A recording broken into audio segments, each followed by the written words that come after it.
All right, this is what we've all been waiting for. Mr. Duckpin's forever. Back on TV. I swear, man, this guy has got Suitland locked in.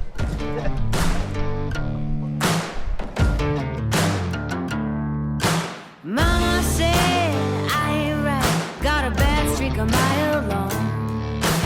Oh, my soul is black as night, what feels right is always wrong. Whoa, like a hard, hard rain.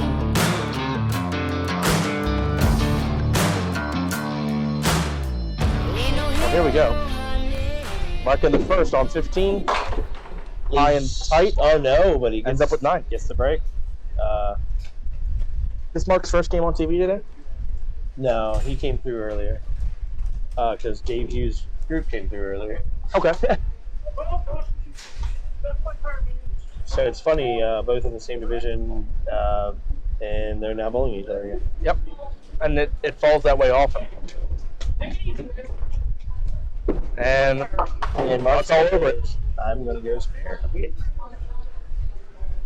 So, we don't have Duckpin stats guy in the chat, but what would you say is an over-under total for this game? I'm going about 278.5. I think this game's going to be 300 over. You think 300? Yeah. Well, David helping us suggest towards the over. Good ball for the 2-pin. I think we're going to see 250s. He's been throwing them all over the other day. Mark's started catching fire towards the end, so I would expect 2 good games out of these guys. And David, no. And I can tell you, interesting perspective. I don't know if you can see it on TV, but I am seated right behind David. And this ball hooked very early when he set it down, and it just continued to drift on him. There it is. That ball decides to hold the line, and he ends up with 10. It's early. We are not recording the other match, for those asking. Yes, the other match is and Bernie. I also owe a hello to the Inland kid. And with that match being Bernie versus Dom, what that means is that we're guaranteed to have somebody bowling for a record-breaking 12 star. Very true. Whether that's Dom Doves or Bernie Hickens. All right, here's David looking to read the rule book. And instead of doing that, how about a second chance at the 2-pin?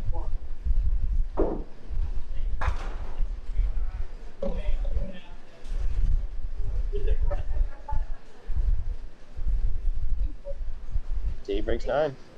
Yep, same single as last frame. See if he makes an adjustment off of what happened on 16, or excuse me, 16. Yeah, he's got it this time. And he buries it. And one thing I'll note, have the 2 kinds of wood here on the lane. The front part of the lane's a maple, and then you have the splicing goes down to the pine. Oh, okay. When you see on the back end, when you see pieces of pine that are darker, that are notably darker, that is the okay. That is the heartwood, which is from the middle of the tree, which tends to be higher friction. And it just so happens that on the line to the 2-pin, on lane 16, there is a little bit of the dark boards that could cause that to drift. That is that's some good expert. And I think part of the reason why 15, 16, analysis there. Why 15 and 16 historically have been a good pair in this house, there is a lot of heartwood on the back ends. 13, 14, same thing. Oh, Venus. Top of more to your match. So, 15 and 16 at one point had the men's world record game. It's a 269. Oh, wow. Which is still the house record. That was 4 hours more.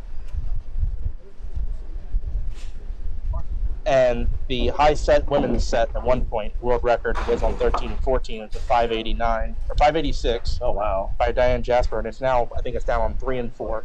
It's 609 by Teresa. Yeah. So this is for since the 1980s. This has been the home of the women's 3-game world record, but was once home to the highest game ever bowled, which was this pair here. Yeah, Mark showing you how to read the. There we go. I think so. No doubter. Yep. No doubter, and comes right after a good break for a single pin, and then he missed. I had one of those earlier on TV. My first game of the day, I had the 7-10, the 10 pin fell. And then I missed the 7. saw it. That was a gift. You can't miss gifts. I remember commenting on that earlier. I was like, "Ooh, and he got the 10 pin." All right, spare fill for Dave here. Looks good. Oh, we did it again. This is a 4 pin this time. Rolling over. Oh, not enough juice. Strong bottom. So we got a tie game after 2 at 29. Game on. Now, if David throws the same ball he missed the 2 pin with last time on this lane, he'll hit the 4 pin. So the same ball he did last time. 3 great first balls. And he listens to me. He's all over it. Tie game after 3. And here we go, folks.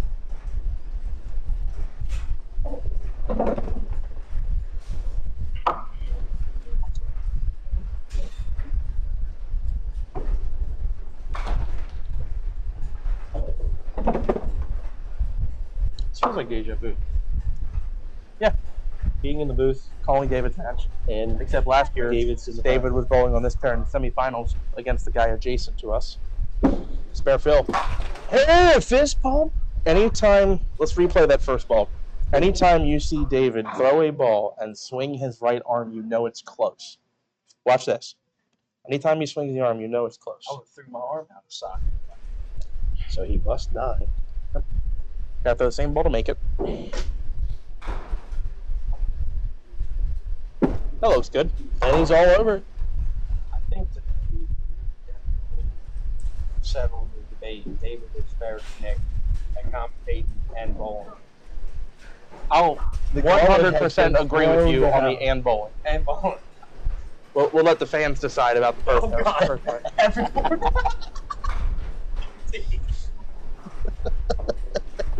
All right. Mark going for a double here. This is to take the lead outright. It's a little light. Bounced on him. And he gets a little bit lucky. He gets just 3 1/4, but you know how many times we can miss this. All right, yeah, he leaves the triangle. Triangle, I hate it.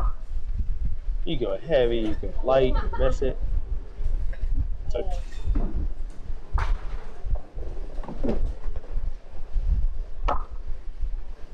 Coming over tonight. Oh. Coming over for a bobtail and black Saturday night. I'm cooking. Ooh. Come on. All right, that's a missed break there, and that is going to give Ooh, time. 8 on and 9 out, and David Hughes with the outright lead through 4. He's up 2 and a hit. That's where you want to be.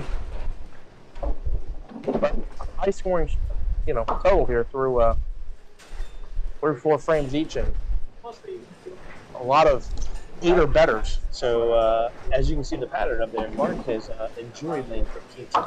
Yep, hasn't missed it yet.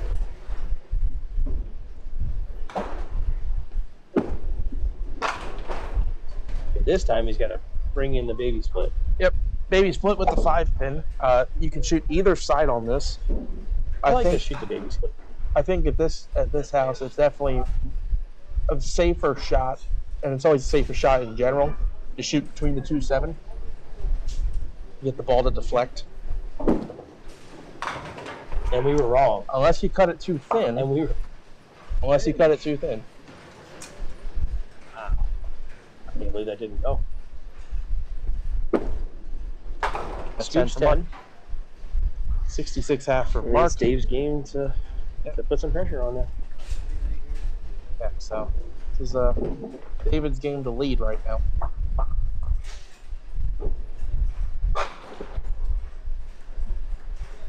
David riding 3 marks in a row after a missed 2 pin in the first. I think he's been on 9 spares. Oh, he's been a hammer on the first one. Been all 9 drops. That's high and tight. Oh, and he leaves what? And a 4 pin. That's his pin. So it's been 2 2-pins and 2 4-pins.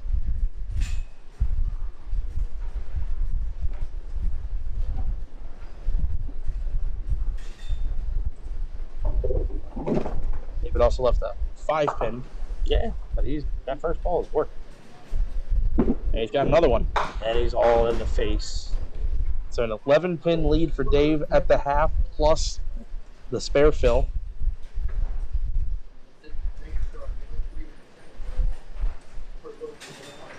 Nine count here would give David a 20-pin lead, which is two to 3 marks.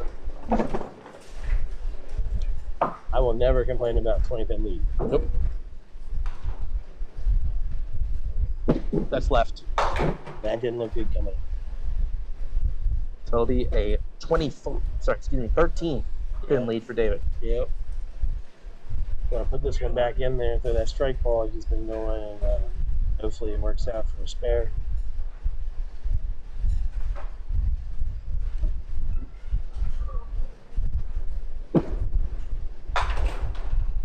Oh, okay. Well, I'm not gonna complain about that. Not sure what David just said down there. They might have heard it better than us at home. Yeah. I think he said, I got everything I hit with that ball. I think that's what he said, which would be a fair statement. He can scoop down, and I'll take that out of a rip. Yeah. Found the head pin. There we go. So $10 here for Mark would still be 13. So your under is looking good right now. No, I said 278.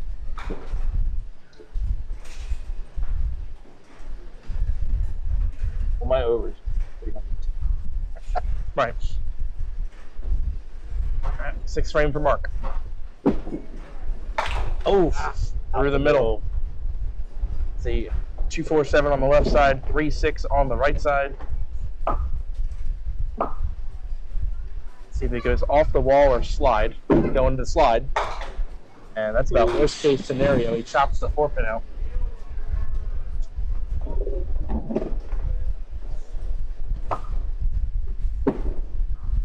And another chop. A 7-box. David actually gains pins on that frame. 4 boxes to go, folks. And it's a 16-pin lead for Dave, 89-73. Mark really needs to get a mark to get back in the game. He's been solid on this side. He's got 2 marks. Last time he was on this side, he was a little heavy, but let's see what he can do. They can actually see that pretty well at home. Yeah, Tell the score. The camera, like, we didn't. You could see the scores, but And there he is. There he is. Lane 15. He's got that. 3 out of 4 marks on that pair on that side. 10-pin last to fall.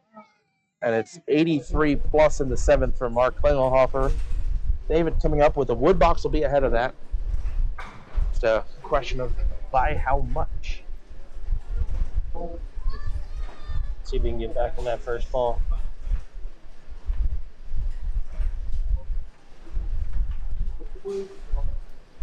In the pocket, That's albeit light. Spinner trying to work over towards. Spinner trying to work over towards it, and I don't think it's going to get there. David gives up on it. So we had this break last game, and 5-pin slid 5-10.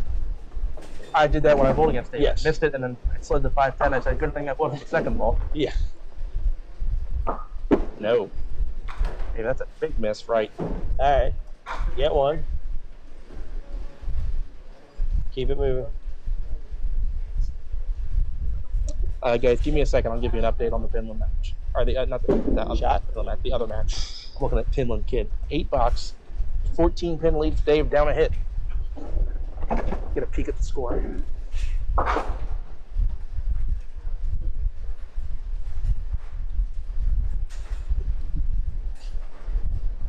It's about a 30-pin lead for Bernie Hipkins through 7 frames. Through 6, about a 30-pin lead for Bernie. This is David in the 8th. Oh, fist pump. You see him swing the arm, you know, it's normally going to be 9 minimum when he swings the arm. Fist pump. It's on this. It's another 5-pin. He's made one. Left one made one already on this lane. Poor guy just can't get that extra one to fall over. Yeah, but 9 spare is a good frame. I'll take 9 every box. 9 spare is a good frame, and Mark isn't doubling right now. So He's on it. David's got it. He's all over it. But now this is a pivotal ball in the match here with Mark trailing by 14 and on a strike. So Mark has been up the pipe every ball on 16. It has been drilled. Yep. 15, I think his lowest count over here was a triangle that he missed. Yeah.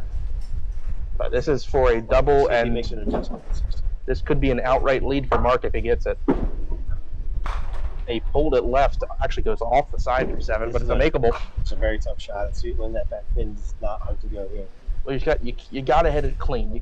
You're not going to get away with throwing a stupid ball. You can't just go right between the two though. You got to almost chop that tooth. You got to just shave the head pin, hit it light.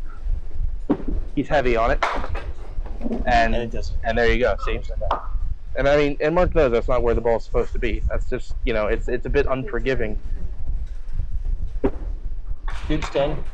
So, game tightens up a little bit. It's 5 pins right now, but David does have that spare in hand. And Mark is He's coming up on his favorite line. Yeah, Mark's setting the towel down here on the telescore, knowing that this frame has to have some kind of paint in it, meaning a strike or a spare. You gotta set up the 10 for yourself. Yeah, because looking up at 112 and the 9, with David 107 plus in the 8, that's not a good shape to be in. That would mean David would need one more mark to mathematically close the game out. So, Mark, pretty important here.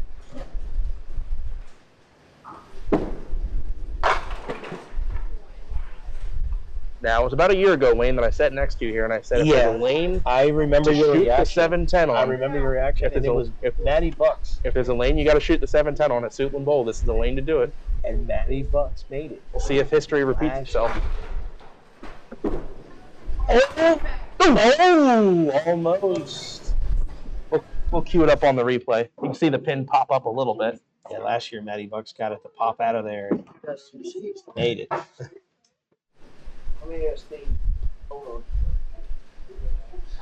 So $9. 9 bucks. And that is Leaving the door wide open. that is the wrong break for the wrong time. Yeah, you don't want to be leaving 710 when you need a mark. David now, even with count wood and a wood box in the 10th, can put Mark on double. 142 is the number David needs to get to shut him out, which will require another mark. High and tight. He goes Southwest Special. And 2 and 1 for David. Right, the 7's still good. So these are important pins. He's up 12 right now. Yeah. He's opposite a 9 box. If he takes, you want your 10.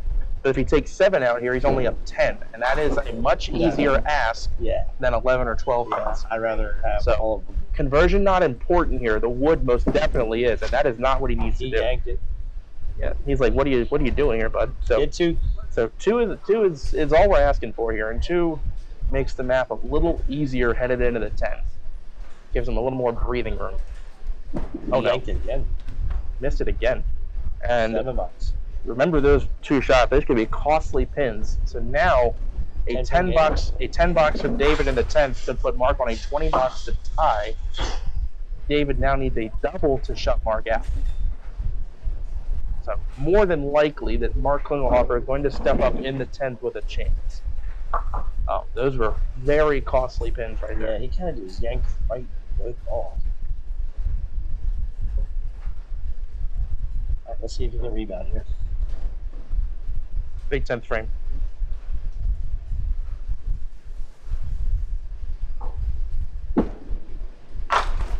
Very light. Yeah. And he leaves the bucket. But he leaves a very makeable break. Makeable, but the challenging part of this shot is that back pin to 9, so you have to catch that triangle heavy. Yeah. And squeeze back to carry the 9 out. I still feel like it's very makeable.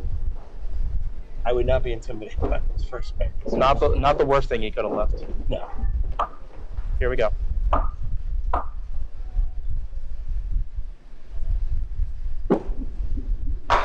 And you're right. There's the hard part of that shot. This is a very, very important pin. Critical.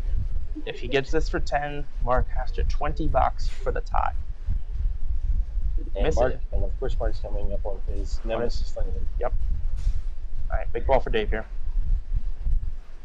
And he yanks it. And he leaves it up. He yanked it. Mark Klingelhofer needs 20 in the 10th to win. That is doable. All right, here we go. This is what we all want to see. 10th frame, 20 to win. What do you got? So Mark does not need to strike. You hope not 7-10. He does not need a strike on this ball, but if he doesn't strike, he's got to make whatever is left. Here we go. He's got the strike. That is very helpful because now he's got 2 balls to get 10.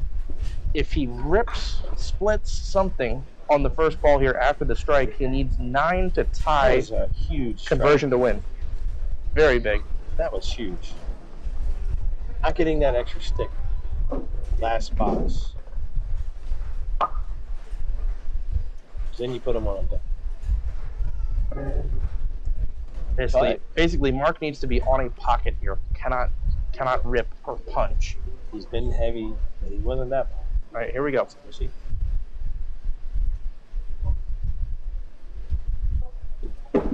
Wide. Oh, and he has to tie it together. He's got a 6-pinner to deal with. To tie it together. Conversion to win needs 5 of the 6 to tie. I can't tell you how many times those bowlers go for that head. Okay. Here we go. It's a tough shot. And we have tie. And we tie. And we tie. I want to take a look at this spare shot again. How does that 6-pin not? Too late. How did that 6-pin not carry? All right, Joe. Wow. Remember, I have a mic on, Joe. Wow. That was crazy. I knew I was going to pay for it. Yeah. I would have taken a 10 or a 7. All right, 10-10. Ladies and gentlemen, let me remind you how bonus bowling works. Mark's going to start the 11th frame on lane 15. He's going to bowl 1 frame. David will then start on 16. Bowl 16 and 15. Mark will then get up on 16, finish it. We'll do this over and over until we have a winner. It's like the 9th and 10th. Got it? Good. Game on. So we will be keeping scores starting in the 9th frame, everybody. So you're looking all the way to the right side of the scoreboard. This is 11th frame, Mark Klingelhofer. The even worse chop than the last one. This is 3. He actually takes the what 3-9-10. I refer to as the Mount Airy chop. Take the 3-9-10 chop. You see that there quite a bit. But it's so hard to make when you need.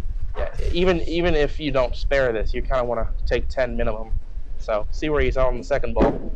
And that's tough. He punches through, and now got to hold the wood. Got the 2-4-7 still standing on the left, 6-pin alone on the right.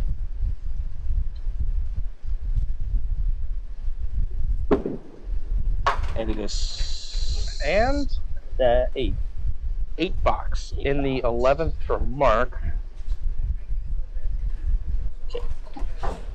And with it being 8, David can go. He can gain sticks with a 10. He can go spare 9 spare strike is actually a shot at. So David wouldn't even need to strike until the fill shot. But 8 in the 11th. Here's David's 11th. He likes it. 8-pin. Hey. Going 1. A passionate fan off to our right.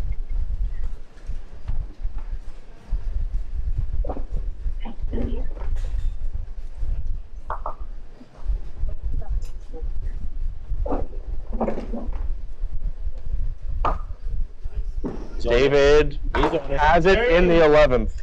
There he is. So 10 plus to 8. And I'll even change the numbers real quick. I mean to change those back. Like this is frame 12, it's like the 10th frame. I've just renumbered it on the scoreboard, so we're being accurate. Strike. 9 spare strike would also win. Want a good count here.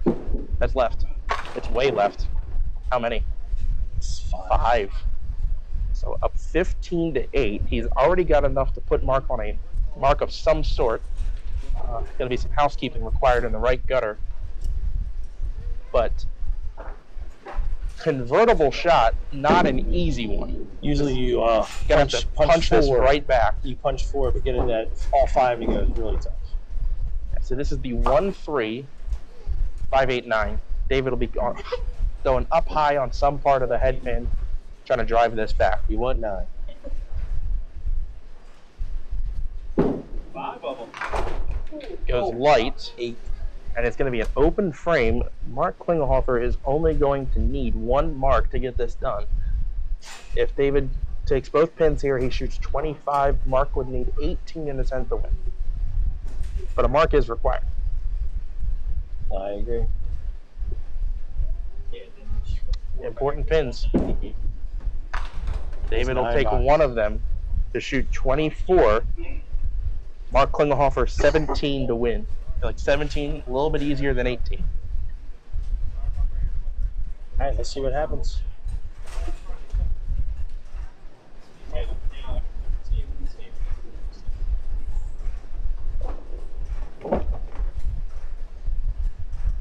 Gotta have some kind of mark here. In the 12th, and it's a 5-pinner to encounter. That is a hard shot. That back pin does not want to go. Yes, the 9-pin makes this shot tough. It doesn't give you as many options on where to shoot this. It's the 1, 3, 4, 7, 9. He has to make it. Will he go inside the hole, or do you think he's going to go? We'll see. And it doesn't go. And it There's doesn't that go. The pin. 9-pin denies him. There's We'll that watch it on 9. replay. David Hughes. David Doesn't Hughes go. moving on to the finals. Did you hear that? David Hughes. David Hughes in 12 The duck pins forever in the final. wins it 24-17. Holy moly.